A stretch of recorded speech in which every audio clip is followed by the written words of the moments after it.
Barely a day passed without the crew and me engaging in some bit of malfeasance, questionable activity, or well-crafted hijink.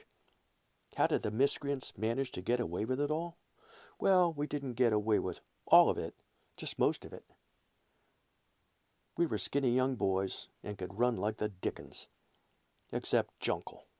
It's a fact of life that every neighborhood has a Jungle. Every group of kids growing up has the one who is overweight and out of shape. He or she is the butt of many a joke, ridiculed and picked on as a matter of course. It's not the right thing or the fair thing, but it nonetheless happens with consistent regularity, driven by the dynamics of youthful interaction, bound by Darwinism at work. Jungle was also a blunderbuss. Whatever he touched quickly became junk. There were many Christmas mornings when he would race over to our house first thing to see what Santa had delivered. Jungle was Jewish. He had no Santa, so the debate among the neighborhood crew was ongoing. Was it better to spread gifts one by one over the 8-day Hanukkah celebration, or enjoy the single gift explosion provided by America's commercial Christmas? The debate remained just that, but, in the end, the group consensus was that a merger was in order. We voted for an extended celebration, beginning with Hanukkah and ending with a grand finale on Christmas Day. It would never happen. Astounding as it may seem, whatever toy Jungle picked up was inevitably and almost instantly broken. It was inexplicable. This came not from any orchestrated or premeditated malice, but rather his uncanny, incomprehensible ability to break anything and everything he handled. My new Kodak Instamatic camera? He pressed the shutter button so hard it never popped back up. When he punted my new Wilson football, it popped. He jumped on the brand new, shiny red pogo stick, and the left foot peg snapped clean off. Hula hoops twisted like pretzels and never hulaed again. G.I. Joe was headless within minutes. A new bow and arrow? With one shot, the arrow was lost, and somehow the bow was delaminated. A new pool raft? Jungle leapt on it, split it down the middle, and it became a large blue lawn and leaf bag sinking to the bottom of the pool. My all-time favorite, most impossible event involved an inflated punching bag we received one Christmas. He went by the name of Happy the Clown and was made of bright white vinyl, stood 5 feet tall, had a smiling face, and red base filled with sand. It took me over 45 minutes blowing through the little inflator nipple to fill him to the correct pressure. A bit hyperventilated after the ordeal, I punched him meagerly just a few times. He rebounded nicely. Happy smiled back at me, ready for more action. Just about then, Jungle burst into the kitchen through the garage door. No one ever used our front door. That was prohibited, for obvious reasons. By that time, he had been breaking our stuff for years. He had a gleeful yet intense look on his face, with so many bright and shiny new toys stretched out before him. Now on high alert, we implored him, using some creative and colorful adolescent language, under no circumstances was he to punch Happy. It was to no effect. Unable to govern his impulses, Jungle bore down immediately upon the defenseless vinyl punching bag.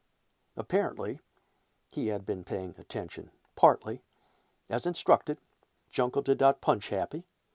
Rather than just take a clumsy swipe at his smiling face, he leapt on him instead. Jungle's body slam was just too much. Happy exploded with a hiss and a whimper and quickly deflated into a lifeless heap. It's an interesting side note that when Jungle migrated from small and chubby in elementary school to large and powerful as the varsity high school heavyweight wrestler, he began to spend copious amounts of time in the weight room. It was then that my fleetness of foot was greatly diluted as a distinct competitive advantage.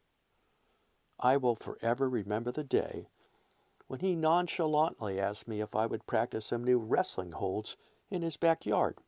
I naively accepted, A few brief and painful moments later, I tasted dirt and felt the sting of gnarly crabgrass slicing into my face as he executed, the appropriate term, a precision scissor lift slam and pin maneuver.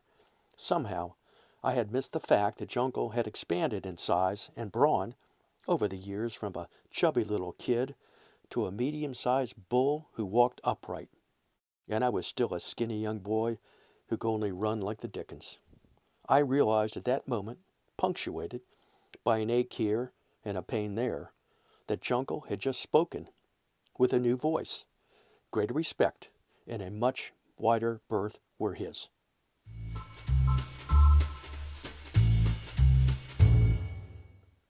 The crew was also guerrilla operative smart. We were superbly well versed in the geography of our yards, landscaping, sprinkler systems, and the local woods to the point where we could run at full tilt in the dark as though wearing night vision goggles. We could, at full speed, easily dodge every tree, shrub, palmetto, clothesline, and sprinkler head. We leapt over hedges in full stride, knowing exactly what lay on the other side.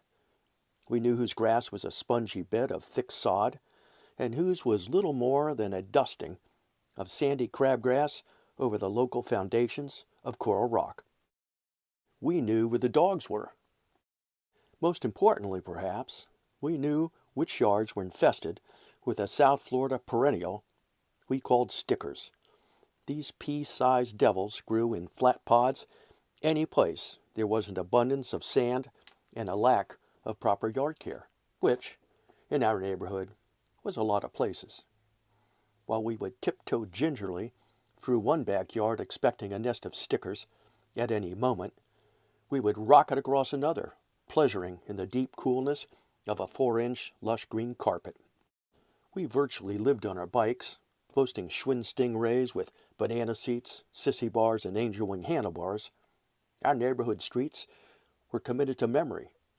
Some were coarser than others, as the local municipalities experimented with new aggregates and asphalt blends. We knew which intersections had gravel or sand hazards and where every bump, hump, dip, rough patch, or pothole lurked. Rolling along astride our bikes over the neighborhood roads, we also had to deal with the South Florida torrential downpour almost every summer day. It was a reliable 3 p.m. occurrence. One could set a watch by it. I believe Floridians created the word torrential. Some synonyms: heavy, teeming, pelting, severe, relentless, and violent. May I add drenching, overwhelming, and impossibly wet? That should cover it. Sometimes when the thunderheads moved in from the west, it would be just like midnight on a full moon. Dark but light all at once, and a bit frightening and unsettling too. We knew we were in for a violent hosing at any moment. It would happen fast and with fury.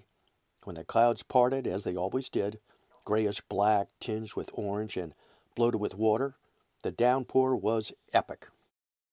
The soaking onslaught came so swiftly, so intensely, that it truly was like a giant cistern had been toppled over, with my crew and me pedaling furiously on our little bikes to escape it in the streets below.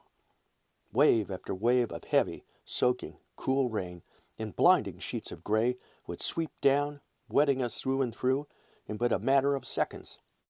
The drops could be just enormous, a few tracers at first, then the onslaught as they exploded in huge, thudding splats on the road and stung our faces, arms, and legs. As fast as it arrived, the behemoth above us would roll on, grumbling as it went. It was always surprising that such a furious performance, so large and powerful, could end so quickly. Blasts of erratic wind discarded in the torrent's wake would swirl about, buffeting us as the sun quickly worked its way back into the mix. Refreshed and stimulated by the storm, we were reinvigorated. Skinny legs pumping rapidly with purpose, we would fly along at high speed, strafing the edges of the huge puddles, or aggressively plunge right through their centers. The wet asphalt would steam up around us. Before long, the water would wick itself completely away, and we would again be spinning along on shiny bikes atop white, bone-dry roads in a late afternoon sun. Breaking the loosely crafted and lightly enforced laws of the time occurred only on the fringes, and never with meaningful intent. We displayed little real malice, though the occasional poisonous toad would have had a different view. The acts and adventures can only be described, at best, as mainly inappropriate, exhibiting the types of behavior common among young boys, with little to do and too much time on their hands. Unless one lived in South Florida in the 1960s, it's hard to imagine how it looked compared to today. It was not much at the time. I'd like to say it was a beach, connected to a swamp, divided by a sandy patch of weeds. It was also largely undeveloped and oppressively hot. Hot just doesn't cover it, really. There was always an inescapable, crushing blanket of moisture right nearby. Try to envision the following scenario. Climb into a scalding hot shower to raise the body's core temperature to an uncomfortable and perhaps dangerous level. The water is so hot that you will soon be perspiring. Exit the shower. Do not dry off, as moisture is key. Wrap yourself immediately and very tightly in a heavy wool steamer blanket. Your head should be covered too, but not completely. Leave a small gap through which to scavenge up just enough air to avoid passing out. While still able to walk, promptly find a chair, preferably under a 200-watt heat lamp. Here is the hard part. Sit wrapped in the blanket and do not move. Remain still while encased in this suffocating, wet, swampy tomb. For about 6 months out of the year in South Florida, this is one's life, unless enveloped in glorious and most precious air conditioning, completely submerged in a cool pool, or lounging in full shade with a frosty beverage on a beach in a heavy breeze.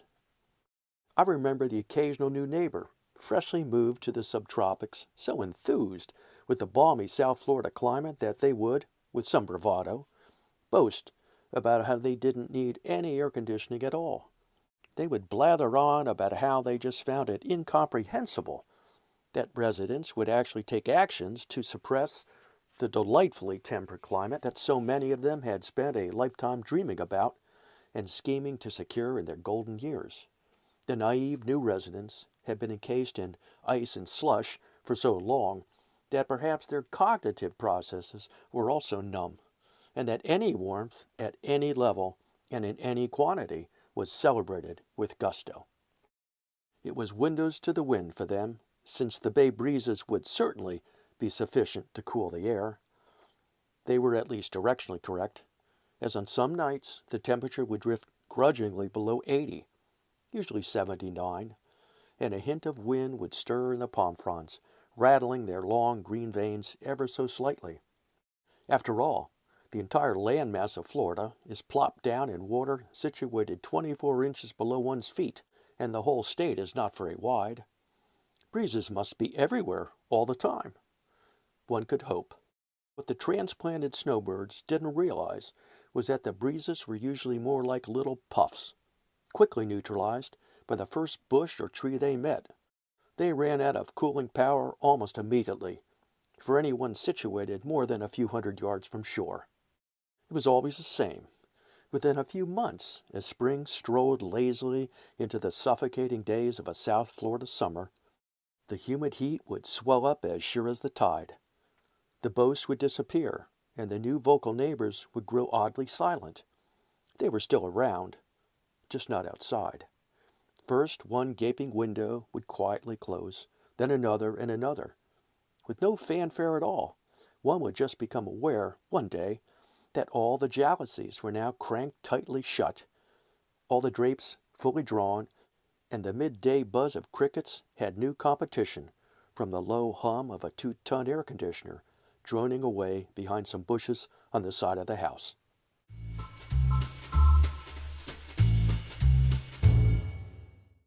A short jaunt inland from Biscayne Bay, much of the tropical flora and fauna found there today was predated by skinny Florida scrub pines in sandy expanses interspersed with 12-inch tall palmetto bushes, palms, and the occasional banyan tree. My favorite tree by far was the mighty and mystical banyan. We spent countless hours among their smooth branches, climbing easily along them, since they were as much horizontal as they were vertical. They were the easiest climb of any tree around, with very low saddles where the branches came together, inviting one up into their boughs with an easy hop. With branches outstretched often 30 yards across, we could comfortably traverse large expanses of ground without ever touching down. A banyan tree doesn't just have a trunk, it has many. Consider a small clutch of elephants standing together with trunks reaching skyward. Add a large cluster of leathery and waxy green leaves at the top, and you have a banyan tree. As the limbs grow outward, they drop down long vine-like extensions that grow into the ground to eventually form another new trunk. They can extend outward like a large friendly mold over many years and overrun just about anything nearby. I remember seeing an old junk car completely overwhelmed by a banyan that somehow got it in its grip. That car would never roll again. There were old banyans in my neighborhood with primary trunks as wide as a garage and enormous, sweeping expanses of branches, smooth and mottled, just like an elephant's skin. Banyans had just the right texture, dusty to the touch, ideal for a good grip with small hands. Another unique characteristic of the banyan is snails. The limbs are often pimpled with them, sporting large pointed shells striped with a rainbow of colors, easily the size of a walnut. They leave a shiny trail of mucus as they slither along. We were forever knocking them off as we climbed about the branches. They'd fall into the grass below, bounce a few times, pop up, their two tentacles, and attack the mighty banyan again.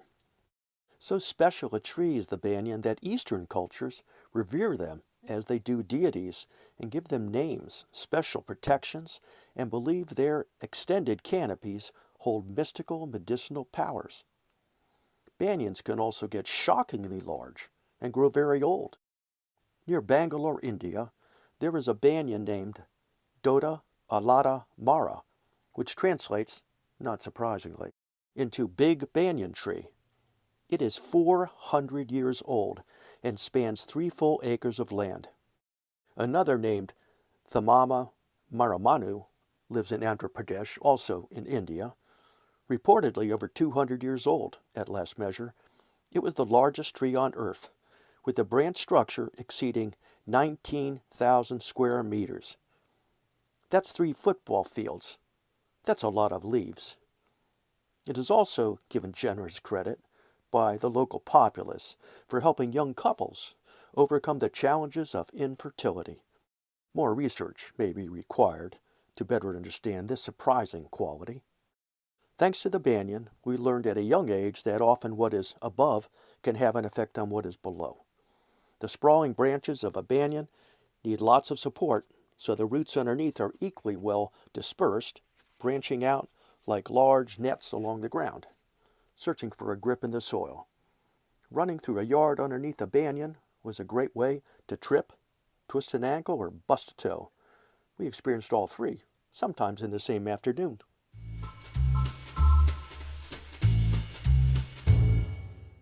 We lived in a neighborhood called Town and Ranch Estates. The name was clearly aspirational, since the homes were hardly estates. They were smallish, cinder block structures with flat tar paper and white gravel roofs. The only ranches in Florida at that time were 300 miles north in Ocala. The only thing remotely resembling a town was at the intersection of Red Road and Sunset Drive, about 7 miles north in South Miami. To the crew, the neighborhood was really 3 parallel blocks out from which we all roamed on bare feet. Our bikes could take us miles, but outside that handful of blocks, it did not really feel much like our haunting or hunting ground. As we extended our reach, our neighborhood ran into another and another, one after the other. I could not have known at age 8 if the neighborhood I was growing up in met the standards of 1960s idealized homogeneity. With no benchmark in my early years, I thought my small world was quite normal. In retrospect, I have my doubts. The place was all Caucasian, a blend of Catholics, Jews, and Protestants.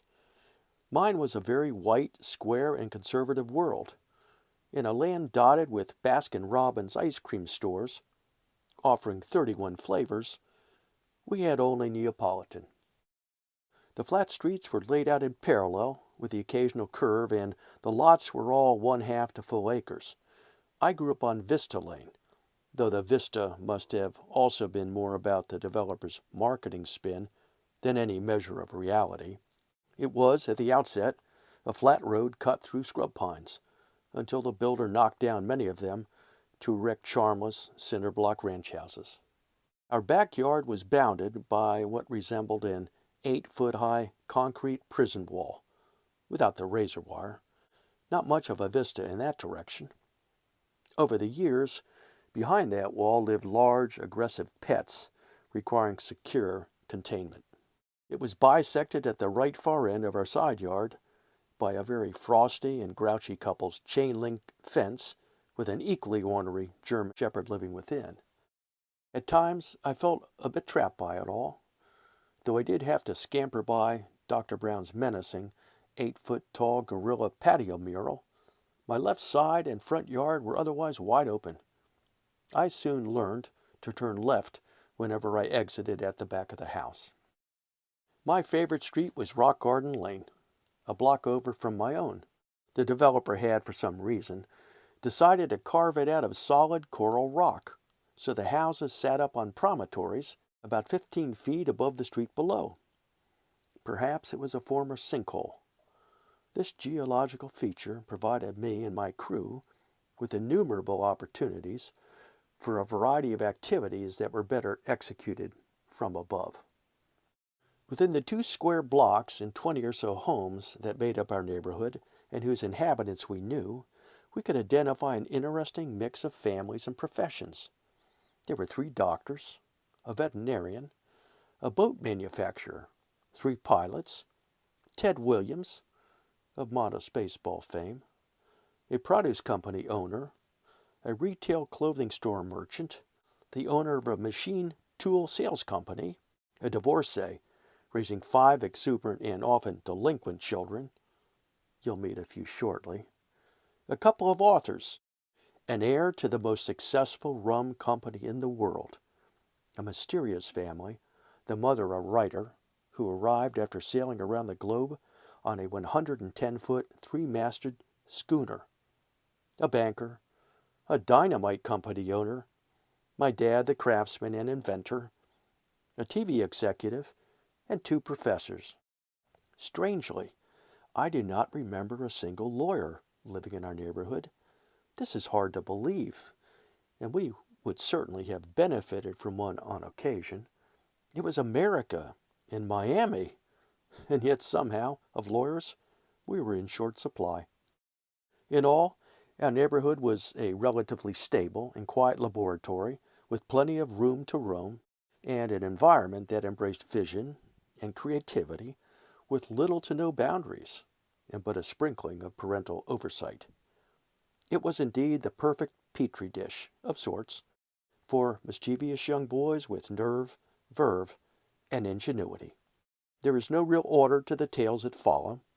They are just randomly collected and described as they come to mind. 45 years later, I could not possibly remember them all in the correct order anyway.